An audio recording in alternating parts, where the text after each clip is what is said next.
नमस्कार दोस्तों। आज की कहानी है भगवान गणेश जी और एक बुड्ढी माई की। बहुत समय पहले की बात है। एक दिन कैलाश पर्वत पर टहल रहे गणेश जी के मन में विचार आया, क्यों ना धरती के लोगों की परीक्षा ली जाए और देखें कि वह कितने नम्र और विश्वास पात्र हैं। उसके बाद गणेश जी अपने माता पिता की आज्ञा लेकर एक गांव में प्रकट हुए। उन्होंने एक बालक का रूप धारण कर लिया और एक हाथ में एक चम्मच भर के दूध और दूसरे हाथ में चुटकी भर चावल लिए। फिर उस गांव में उन्हें जो भी मिला उनसे गणेश जी पूछते, क्या आप मेरे लिए इस चावल और दूध की खीर बना देंगे? उनके हाथ में पकड़े हुए चावल और चम्मच में दूध देखकर हर कोई हंसता और कहता, इतने से दूध और चावल से खीर नहीं बनती बेटा। और कई लोग ने तो उनका मजाक भी उड़ाया। इस तरह भगवान गणेश जी गांव के लोगों से पूछते पूछते एक कुटिया के नजदीक पहुंचे। उस कुटिया के बाहर एक बुड्ढी माई थी। बालक गणेश जी ने उस बुड्ढी माई से पूछा, माई क्या आप मेरे लिए इस चावल से और दूध की खीर बना देगी?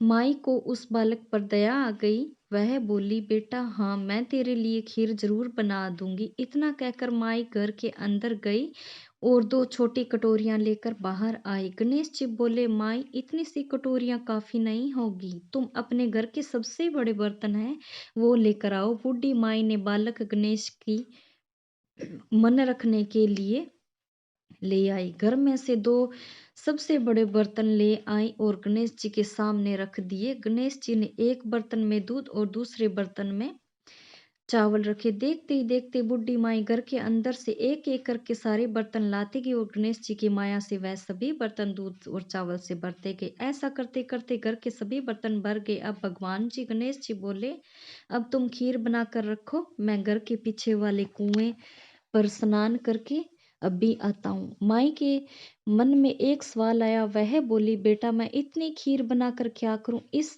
बार बालक गणेश जी ने बोले, माई तुम गांव के सभी घरों में खीर खाने का निमंत्रण दे देना। आज पूरे गांव में खीर की दावत होगी। अपनी बात पूरी करने के बाद भगवान गणेश जी ने माई ने गांव के सभी लोगों को न्योता दे दिया और उनसे न्योता देता देखकर गांव के लोग कानाफूसी करने लगे कि इस गरीब बुढ़िया के पास कल तक खाने के लिए कुछ भी नहीं था, लेकिन आज सबको न्योता दे रही है। फिर भी माई का उत्साह देखकर गांव के सभी लोगों ने वह न्योता स्वीकार कर लिया। न्योता देने के बाद माई अपनी कुटिया में आकर खीर बनाने लगी और गणेश जी की माया से खीर इतनी अच्छी और खुशबू भिनी भिनी आने लगी, पूरे गांव में फैली। खम्माई खीर बनाने के बाद कुछ देर के लिए बाहर गई। तभी पास ही में रहने वाली उसकी बहू खीर की खुशबू सूंघते सूंघते उस कुटिया पर आई। उसने देखा कि खीर चूल्हे पर चढ़ी हुई है और माई घर पे नहीं है। खीर की खुशबू की वजह से बहू से रहा नहीं गया। उसने दो कटोरियों में खीर निकाल ली और एक कटोरी में से घर में रखी भगवान गणेश जी की मूर्ति को भोग लगाया और दूसरी कटोरी लेकर दरवाजे के पीछे बैठकर खाने लगी। कुछ समय बाद बूढ़ी माई ने घर में ही स्नान करने के लिए बालक गणेश जी को आवाज लगाया और गणेश जी वहां पर तुरंत हाजिर हो गए।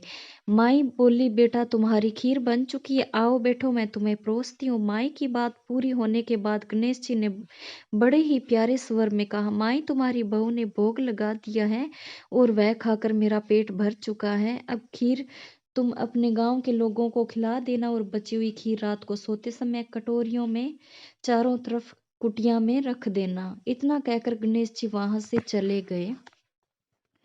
फिर गांव के लोग एक एक करके खाने लगे। शाम होते होते सभी लोगों ने भरपेट खीर खाई। फिर भी एक बड़ा पतीला खीर का बच गया। वही खीर माई ने गणेश जी कहे अनुसार रात को सोते समय कटोरियों में भरकर कुटिया के चारों कोनों में रख दी। उसी रात को बुढ़ी माई को सपने में आकर उसी बालक ने भगवान जी गणेश जी के रूप में दर्शन दिए।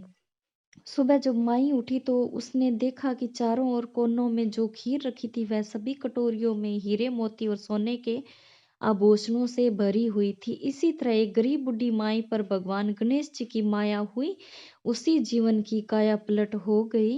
हे भगवान जी, जिस तरह आपने बुढ़ी माई पर माया की, उसी तरह माया इस गणेश जी की कहानी को सुनने वाले कहने वाले पर अगर कोई गलती हो गई तो हमें क्षमा करना।